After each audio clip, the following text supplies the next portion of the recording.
Seguimos con la doctrina del Espíritu Santo en el movimiento pentecostal.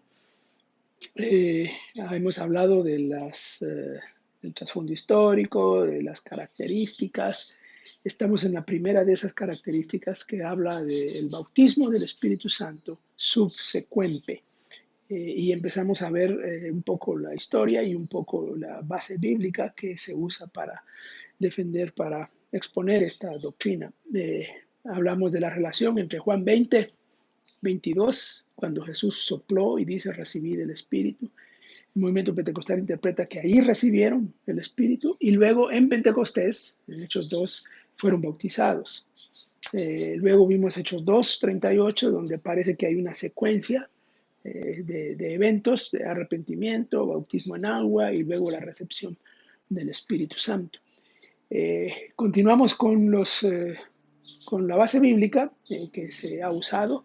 El otro texto importante es Hechos 8 y ahí se habla de la conversión de los samaritanos. Es la llegada del Evangelio a los samaritanos.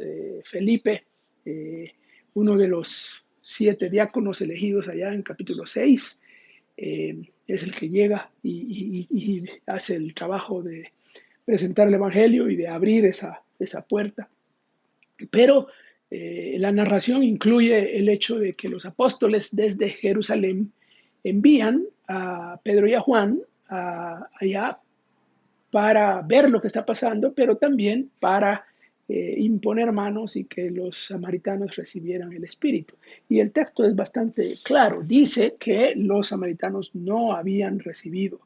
Dice el versículo 16, pues todavía no había descendido sobre ninguno de ellos el Espíritu Santo. Solo habían sido bautizados en el nombre del Señor Jesús. Entonces les impusieron las manos y recibían al Espíritu Santo. Este texto está claro, está narrando el momento en que los samaritanos aceptan el mensaje de Felipe, se convierten, digamos, y como que el Espíritu no llega hasta que los apóstoles llegan e imponen manos. Entonces ahí está una prueba de que efectivamente el bautismo viene después. Es un texto que vamos a ver de nuevo cuando lleguemos al libro de los Hechos. Los otros pasajes, hay varios pasajes, se habla de la conversión de Saulo, camino a Damasco.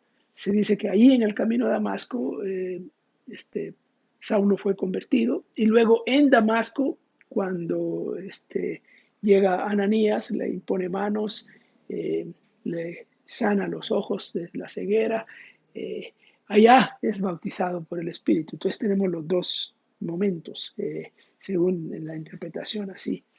Eh, Luego, Hechos 10, que es la conversión de Cornelio, realmente es un texto complicado, porque por lo menos para el movimiento pentecostal, porque ahí se dice que es algo que sucede en el momento en que Pedro mismo está predicando, desciende el Espíritu. Ni siquiera había terminado de predicar Pedro y de los creyentes estaban en el mismo momento. eh, pero luego está otro texto en Hechos 19, donde se habla de unos discípulos de Juan el Bautista, que están en Éfeso, que Pablo los encuentra y que ahí no habían oído siquiera del Espíritu Santo y Pablo les presenta lo que había sucedido, entonces reciben el Espíritu. Bueno, otra vez como que eso viene después. ¿Cómo se defiende esta doctrina en el movimiento pentecostal? Eh, Bueno, una manera de argumentar es que hay dos moradas del Espíritu en el creyente. Una morada simple, que es la morada del Espíritu en el momento de la conversión, y una morada plena, que es el bautismo, que es lo que viene después, y que todo creyente experimenta eso. Se habla en términos, yo diría, en términos como del mundo contemporáneo hoy. Si uno habla, por ejemplo, de la electricidad, instalada en una casa. Ahí está todo instalado, está los alambres, los cables, los enchufes, todo está instalado. Pero no se hace efectivo hasta que uno oprime el encendedor y el apagador de la luz, por ejemplo. Cuando uno oprime, entonces se enciende la luz. O cuando uno conecta el aparato, entonces empieza a funcionar. Eh, Esa es la idea, que el espíritu está instalado en el creyente, pero hay que ponerlo en on, y eso es el bautismo del Espíritu Santo, lo enciende. Una ilustración un poco simple, pero nos ayuda a entender cómo es que se explica esto. Y luego que el bautismo del Espíritu Santo es un poder extra, un poder adicional para el ministerio, para desarrollar el ministerio, que prepara a las personas, las capacita para el ministerio. En ese sentido se asocia con los dones, por ejemplo, de los que hablaremos en otra ocasión. Bueno, esa es la primera característica, el bautismo subsecuente. Si vamos a la segunda, que es la doctrina de evidencias, la evidencia es hablar en lenguas. Tenemos que empezar aclarando que en realidad no todos los pentecostales afirman esto. Parece que es un tema un poco controversial incluso dentro del movimiento pentecostal. No todos afirman que las lenguas son la evidencia y que deben estar para probar que está bautizado. Hay iglesias pentecostales que no dicen tal cosa, pero originalmente se decía y muchas iglesias lo siguen diciendo. ¿Cuál es la base bíblica? De nuevo, Hechos es el que nos sirve. Y tenemos tres pasajes, básicamente. El pasaje de Pentecostés, Hechos 2, donde están las lenguas, está recibir el bautismo y hablar en lenguas.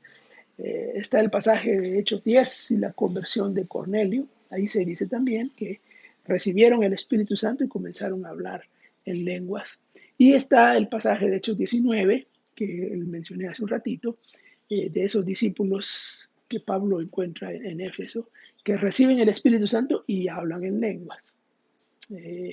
Bueno, entonces tenemos ahí la prueba de que en la Biblia, especialmente en el libro de los Hechos, se afirma o se presenta o se describe o se narra que las lenguas acompañan al bautismo del Espíritu Santo.